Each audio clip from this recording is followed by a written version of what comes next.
Hello, Kofi. My son. It is me, your mother. You this woman? Hey, why are you calling me? I don't know you anymore. I raised you, my son. I sold everything. I said I don't know you. Don't ever call this number again. Kofi, my son. I am dying. Please come home. If you like, die. I said I don't know you. Don't ever call this number again.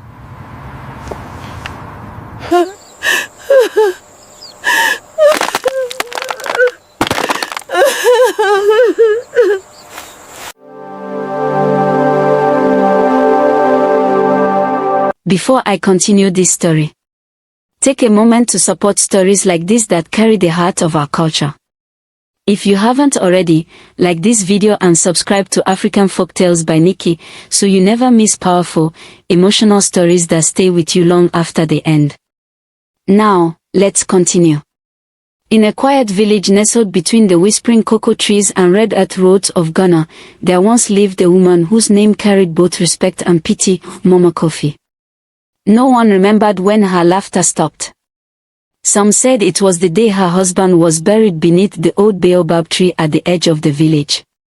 Others said it was the day her only son, Kofi, turned his back on the land that raised him.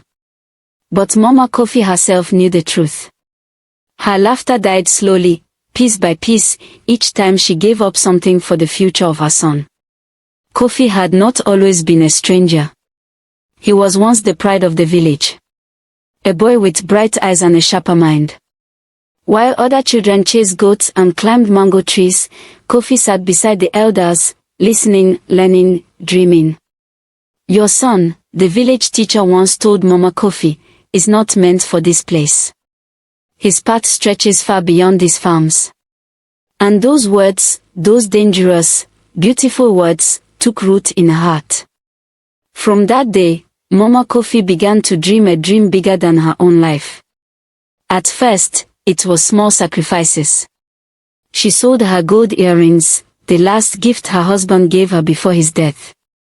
When the money finished, she sold her goats, one after the other, ignoring the whispers of neighbors who began to question her choices.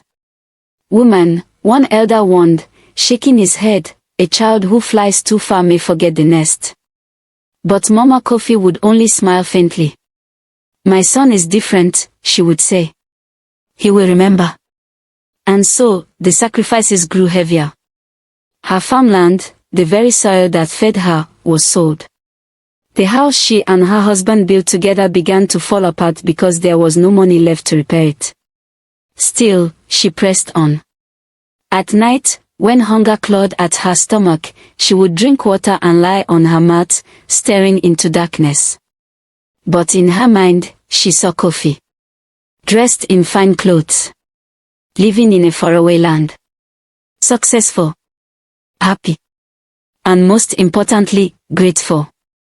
Years passed like drifting smoke. The day Kofi finally left the village was both a celebration and a funeral of something no one could quite name. Mama Kofi walked him to the dusty roadside where the old bus waited, its engine coughing like an old man. She held his hands tightly, as if trying to memorize their warmth. My son, she whispered, her voice trembling under the weight of hope and fear, do not forget where you come from. Kofi smiled, young, confident, untouched by the storms ahead. I will never forget you, Mama, he said. I will come back for you. I promise. Promises. In the village, promises are like seeds. Some grow. Some never see the rain. The bus took him away in a cloud of red dust. Mama Kofi stood there long after it disappeared, her eyes fixed on the empty road as if willing it to return her son. That was the last day she saw him. At first, letters came. Short messages filled with excitement about the new world he had entered. He spoke of tall buildings, fast cars, and opportunities that seemed endless. Mama Kofi would carry those letters everywhere, reading them over and over until the paper began to tear at the folds. She showed them to anyone who would listen. "My son is doing well," she would say proudly. But slowly, the letters stopped. At first, she made excuses. "He is busy," she told herself. Then weeks turned to months. Months turned to years. And silence became her only companion. The house grew quieter. The walls, once filled with hope, now echoed with absence. Mama Kofi aged quickly. Her back bent. Her steps slowed. Her eyes, once bright with dreams, became heavy with waiting. Every market day, she would sit near the roadside, watching strangers pass, hoping, just hoping, that one of them would be her son returning. But he never came. The villagers began to talk. Maybe something happened to him, some said. Or maybe, others whispered, lowering their voices, he has forgotten. Those words pierced deeper than hunger ever could. But still, Mama Kofi refused to believe it. A mother knows her child, she would insist, though her voice grew weaker each time she said it. Years passed. 10 long years. 10 years of waiting. 10 years of silence. 10 years of a heart refusing to accept what the world had already decided. Then one evening, as the sun dipped low and painted the sky in shades of sorrow, Mama Kofi sat outside her crumbling home, her body frail, her breath shallow. That day, something inside her shifted. Not hope. Hope had kept her alive this long. No, this was something else. A quiet realization. A whisper from deep within her soul. If you do not reach him now, you may never hear his voice again.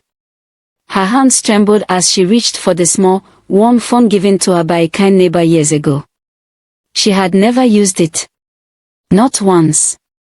Because in her heart, she believed Kofi would be the one to call first. But now, there was no more waiting. With shaking fingers, she dialed the number she had memorized long ago.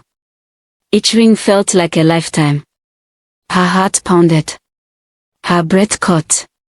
And then, the call connected. That moment, that single fragile moment, would change everything. And break what little remained of Mama Kofi's heart. The night after the call, the village did not sleep. Not because of noise, but because of a silence so heavy, it pressed against every wall, every rooftop, every restless soul. Mama Kofi sat outside her hut long after the line went dead. The phone slipped from her fingers and landed softly in the dust, but she did not notice. Her ears still rang with his words. I don't know you anymore. If you like, die. Those were not just words. They were knives. And each one had found its way into the deepest part of her being. The moon rose slowly, bathing the village in pale light, but it brought no comfort.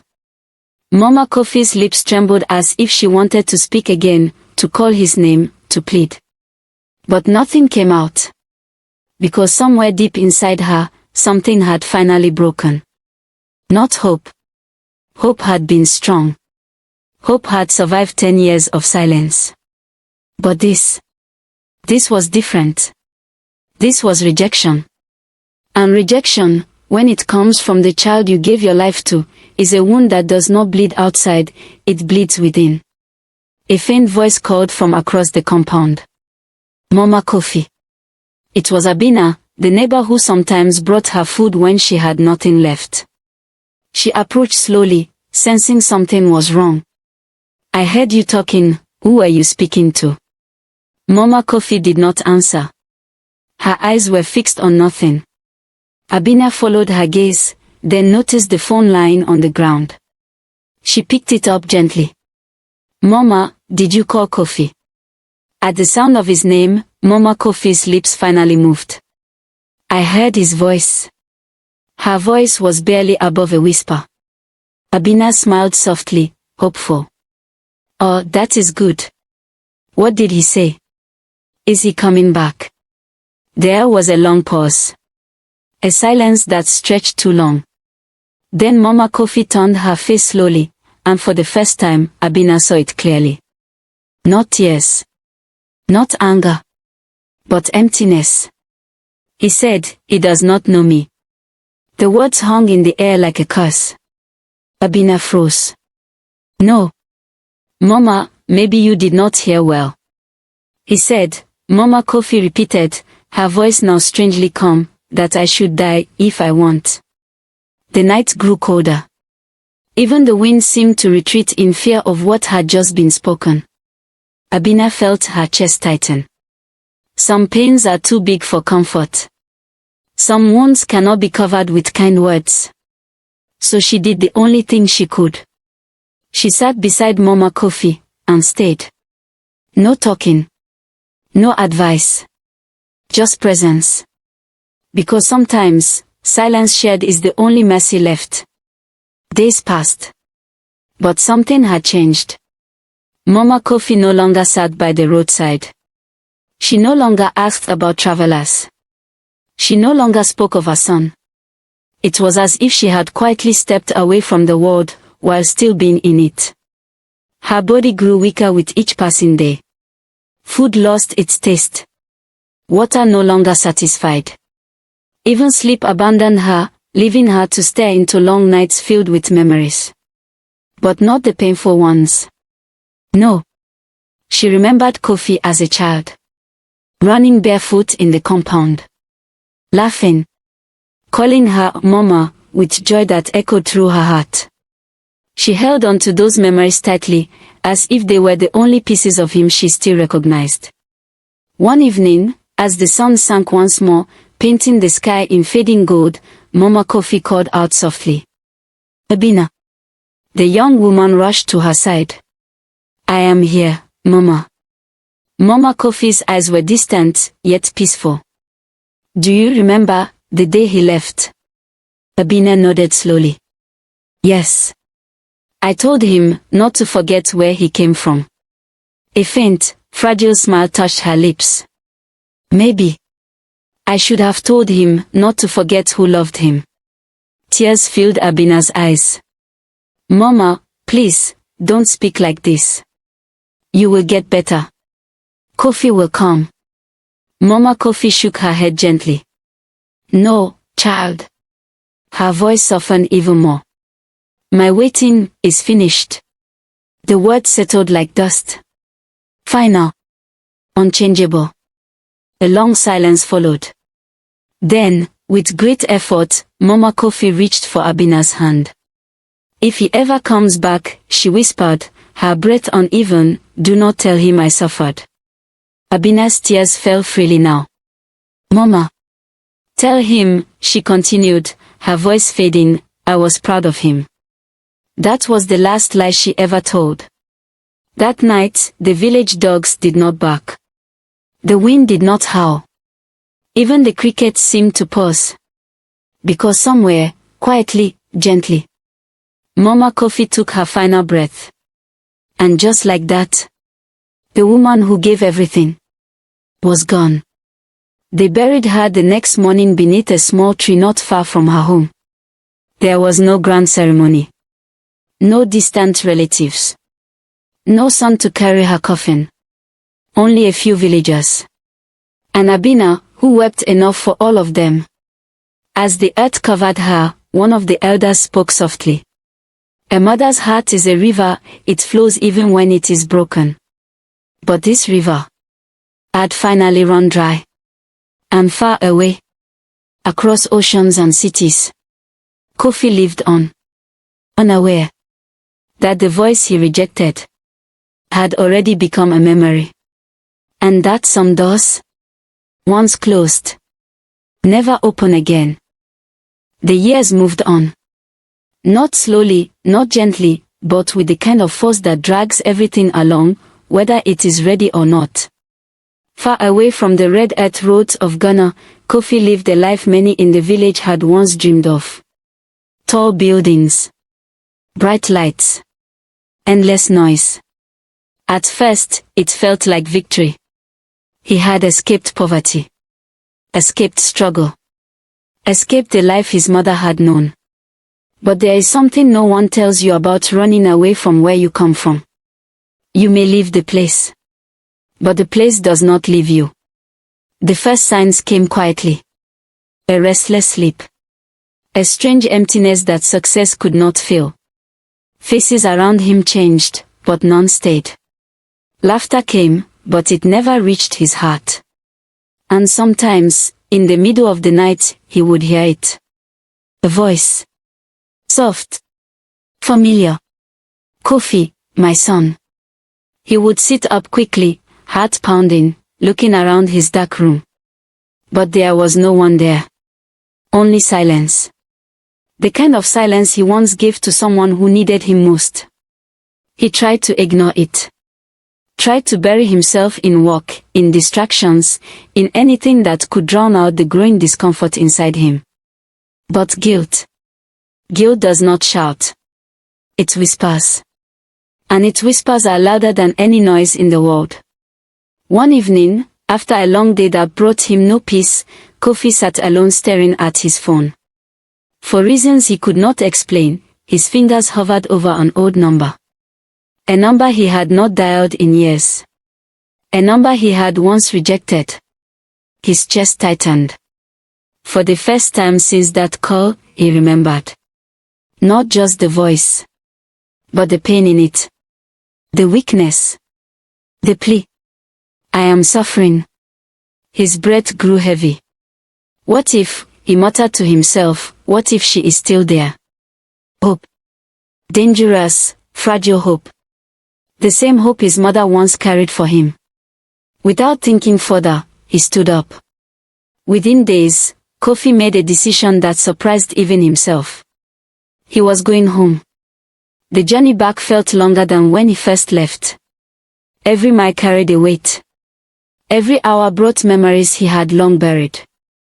By the time he stepped onto the dusty road leading into the village, his heart was no longer steady. It pounded with something he had never allowed himself to feel before. Fear. The village looked smaller. Quieter. Almost as if time had moved on without him. A few villagers noticed him as he walked through. They stared. Whispered. Some recognized him instantly. Kofi, one old man murmured.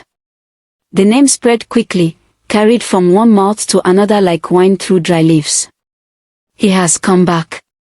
Kofi felt their eyes on him, but he kept walking. His steps grew faster. His breathing heavier. Until he finally stood before the place he once called home. He stopped. His heart sank. The house was gone. Not just broken. Not just one. Gone. Only a patch of empty earth remained, with traces of what used to be. Confusion gripped him. No, he whispered. No, this cannot be. He turned quickly, spotting a woman nearby. Please, he said, his voice shaking, Mama Kofi, where is she? Where is my mother? The woman froze. Her face changed. Not with joy. Not with relief. But with something heavier. Something final. You are Kofi. Yes. Yes, I am. Where is she? A long pause. The kind that prepares the heart for pain. Then the woman spoke. Your mother. Her voice softened. Died. The word stopped. Kofi blinked, as if he had not heard correctly. No, when? The answer came like thunder. 10 years ago. His legs gave way beneath him. He dropped to his knees. Dust rose around him, but he did not feel it. 10 years. 10 years. The same number of years he had stayed away. The same number of years she had waited. His breath became uneven. No. I spoke to her. I spoke to her, he stammered. The woman nodded slowly, tears forming in her eyes. Yes. That was the day before she died. The words shattered whatever remained inside him. Kofi let out a cry. Raw. Broken. Too late. Where is she buried? He asked, his voice barely holding together. They led him to a small tree not far from where the house once stood. Beneath it, a simple grave. No decorations. No grand markings. Just earth. Quiet. Still. Kofi approached slowly. Each step heavier than the last. Until he could go no further. He fell to his knees before the grave. His hands trembled as they touched the soil. This was it. This was all that remained. Of the woman who gave him everything. Mama, he whispered. No answer. Only the wind. Tears streamed down his face as his body shook with regret. I am sorry. His voice broke. I am sorry. I did not know. I did not understand. He pressed his forehead against the ground. I was wrong. Mama. I was wrong. But the earth remained silent. Because forgiveness is a gift of the living. And he had come too late. I told you to die, he cried, his voice filled with unbearable pain. And you did, without me. His cries echoed through the quiet village. Some villagers watched from a distance. None came closer. Because this was a pain he had to face alone. I came back, Mama, he continued, his voice weak now. I came back, but I brought nothing. Not success. Not pride. Not even the love she once gave him. Only regret. Only emptiness. And the cruel understanding that some mistakes cannot be undone. The wind passed gently through the tree above her grave, its leaves whispering softly. Almost like a voice. But not one he could hear anymore. Kofi remained there until the sun began to set, casting long shadows over the land. And in that fading light, a truth settled deep within him. A mother's love may wait. But it does not wait forever. And when it is gone, no amount of tears, no amount of regret, can bring it back. If this story touched your heart, don't just scroll away. Stories like this carry the voices of our mothers, our roots, and the truths many people learn too late. Take a moment right now, like this video and subscribe to African-Folk-Tales-By-Nikky so you never miss stories that matter, stories that heal, and stories that remind us who we are. This story is not just about Mama Kofi and her son, it is about all of us. It is about sacrifice that goes unnoticed, love that is taken for granted, and regret that comes when there is no longer time to fix what is broken. The most painful part of this story is not just what Kofi said. It is that he realized the truth when it was already too late. So I want to ask you, who in your life is still waiting for your call? And before you go, tell me in the comments. What part of the world are you watching from? Let your voice be heard. Let your presence be known. Because unlike Kofi, you still have time.